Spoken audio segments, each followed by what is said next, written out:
नमस्कार दोस्तों। वैदिक ज्योतिष अनुसार कुंडली में कुछ ऐसे अशुभ दोष विद्यमान होते हैं जिसकी वजह से मनुष्य को जीवन भर कामयाबी नहीं मिल पाती। आपको बता दें कि ऐसा ही एक दोष है पितृदोष, जिसके कारण मनुष्य को भाग्य का साथ नहीं मिलता, साथ ही जिंदगी भर उसे संघर्ष करते रहना पड़ता है। करियर और व्यापार में बार बार असफलता हाथ लगती है। इस साल पितृपक्ष 29 सितंबर से शुरू हुआ और यह 14 अक्टूबर तक चलेगा। आपको बता दें कि पितृदोष के शांति के लिए शास्त्रों में पितृदोष के 15 दिनों का उल्लेख मिलता है, जिसमें तर्पण और दान करने का पूर्वजों को प्रसन्न किया जाता है। लेकिन ज्योतिष के अनुसार भगवत गीता के 5वें अध्याय में पितृ मुक्ति के लिए बताया गया है। आइए जानते हैं इस अध्याय का महत्व और पाठ करने का नियम। 5वें अध्याय का महत्व।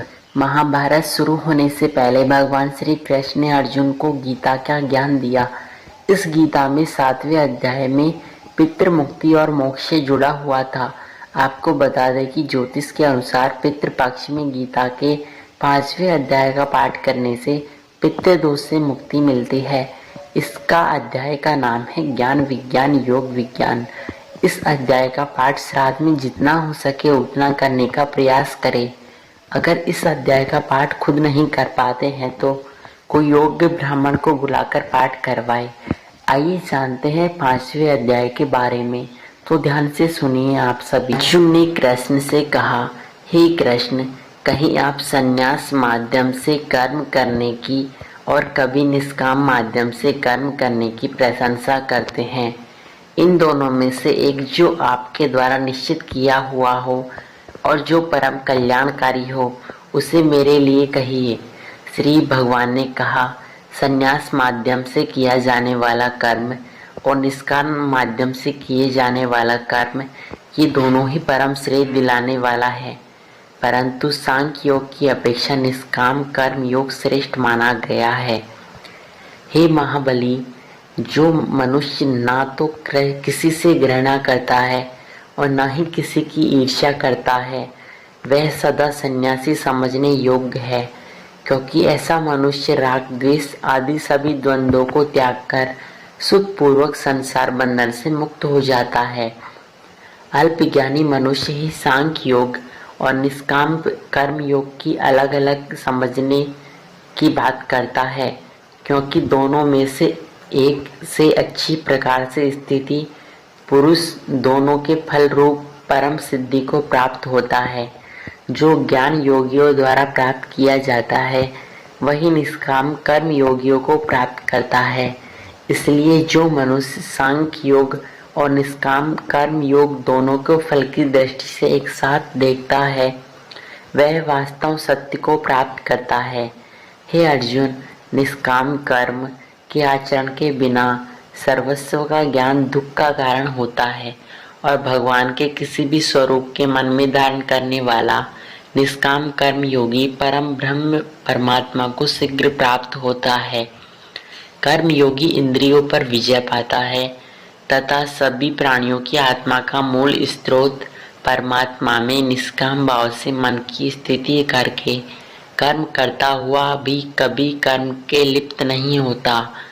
कर्म योगी परमत्व परमात्मा की अनुभूति करके दिव्य चेतना में स्थित होकर देखता हुआ, सुनता हुआ, स्पर्श करता हुआ, सूंघता हुआ, भोजन करता हुआ अथवा यहाँ तक कि सांस लेता हुआ भी इस प्रकार यही सोचता है कि मैं कुछ भी नहीं करता। कर्मयोगी बोलता हुआ, त्यागता हुआ, ग्रहण करता हुआ, आंखें खोलता हुआ, बंद करता हुआ यह सोचता है कि वह सभी इंद्रिय अपने अपने विषय में प्रवृत्त हो रही हैं। ऐसी धारणा वाला वह होता है। कर्मयोगी सभी कर्म फलों की परमात्मा को समर्पित करके निष्काम भाव से कर्म करता है तो उसको पाप कर्म का भी स्पर्श नहीं होता। जिस प्रकार कमल का पत्ता जल को स्पर्श नहीं कर पाता, ठीक उसी प्रकार कर्मयोगी निष्काम भाव से शरीर, मन, बुद्धि और इंद्रियों के द्वारा केवल आत्मा की शुद्धि के लिए कर्म करता रहता है। वह न कभी दृढ़ रहता है, न कभी रुकता है। कर्मयोगी सभी कर्म के फलों का त्याग करके परम शांति को प्राप्त होता है, और जो योग में स्थिति नहीं, वह कर्म फल को भोगने की इच्छा के कारण कर्म फल में आसक्त होकर बंद हो जाता है। शरीर में स्थित जीवात्म मन में समस्त कर्मों को परित्याग करके वह न तो कुछ करता है, ना ही कुछ करवाता है। तब वह 9 द्वारों वाले नगर के आनंद पूर्वक आत्म स्वरूप को स्थित करता है। शरीर में स्थित जीवात्म देह का कर्ता न होने के कारण इस लोक में उसके द्वारा ना तो कर्म उत्पन्न होता है और ना ही कर्म फलों से कोई संबंध रहता है, बल्कि यह सब प्रकृति के गुणों के द्वारा ही किए जाते हैं। शरीर में कभी परमात्मा ना तो किसी के पाप पुण्य को, ना ही किसी के पुण्य कर्म को ग्रहण करते हैं, किंतु जीवात्म मोह से ग्रसित होने के कारण परमात्मा जीव के वास्तविक ज्ञान को आच्छादित किए देते हैं। किंतु जब मनुष्य का अज्ञान तत्व ज्ञान, परमात्मा का ज्ञान द्वारा नष्ट हो जाता है, तब उसके ज्ञान के दिव्य प्रकाश में उसी प्रकार परमत्व परमात्मा प्रकट होते हैं। जिस प्रकार सूर्य के प्रकाश से संसार की सभी वस्तुएं प्रकट हो जाती है, ठीक उसी प्रकार पार्थ, जब मनुष्य बुद्धि और मन में परमात्मा की शरण ग्रहण करने परमात्मा की स्वरूप में श्रद्धा भाव से स्थित होता है, उसी समय वह मनुष्य पार्थ तत्व ज्ञान के द्वारा सभी पापों से शुद्ध होकर पुनर्जन्म को प्राप्त न होकर मुक्ति को प्राप्त होता है। तत्व ज्ञानी मनुष्य विद्वान ब्राह्मण और विनम्र साधु को तथा गाय, हाथी, कुत्ता और नर बक्षी को एक प्रकार दृष्टि से देखने वाला होता है। तत्व ज्ञानी मनुष्य का मन समभाव में स्थित होता है। हे अर्जुन, उसके द्वारा जन्म मृत्यु के बंधन रूपी संसार जीत लिया जाता है, क्योंकि अर्जुन जिस प्रकार वह ब्रह्मा के समान निर्दोष होता है और सदा परमात्मा में ही वह स्थित होता है।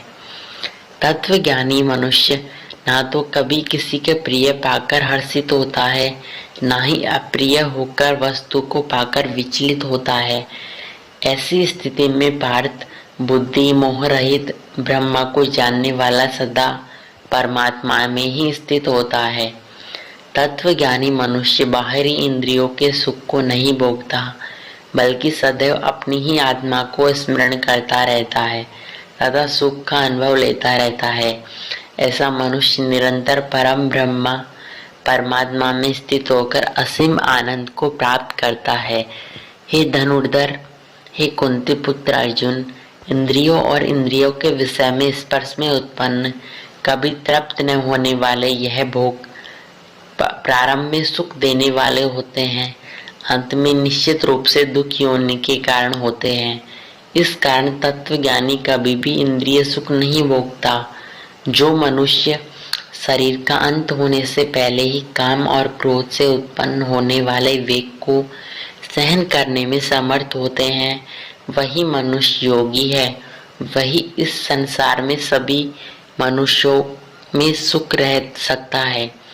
जो मनुष्य अपनी आत्मा में ही सुख चाहते हैं और अपने मन में अपनी ही आत्मा के स्थिर रहने वाला होता है, जो आत्मा में ही ज्ञान प्राप्त करने वाला होता है, वही मनुष्य योगी है। वही ब्रह्मा के साथ एक होकर परम ब्रह्म परमात्मा को प्राप्त होता है। हे अर्जुन, जिसके सभी पाप और सभी प्रकार की दुविधाएं ब्रह्मा का स्पर्श मात्र से मिट जाती है, जो समस्त प्राणियों के कल्याण में लगे रहते हैं, वही परम ब्रह्म मनुष्य को आत्मा में स्थित करके परम शांति स्वरूप परमात्मा को प्राप्त होता है। सभी सांसारिक इच्छाओं और क्रोध से पूर्ण रूप से मुक्त होकर आत्मज्ञानी योगी को सभी ओर से प्राप्त परम शांति का अनुभव होता है।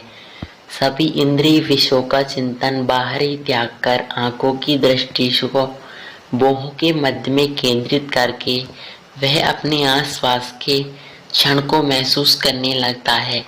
ऐसा मुक्त पुरुष मुझे सभी यज्ञों और तपस्याओं के भोगने वाला, सभी लोकों और देवताओं का परमेश्वर तथा संपूर्ण जीवों पर उपकार करने वाला परम दयालु एवं हितैषी जानकर परम शांति को प्राप्त होता है। तो फ्रेंड्स, ये था गीता का 5वां अध्याय। अगर आपको वीडियो कैसी लगी कमेंट में अवश्य बताएं। साथ ही चैनल पर नए हो तो चैनल को सब्सक्राइब करिए। धन्यवाद। जय श्री कृष्णा।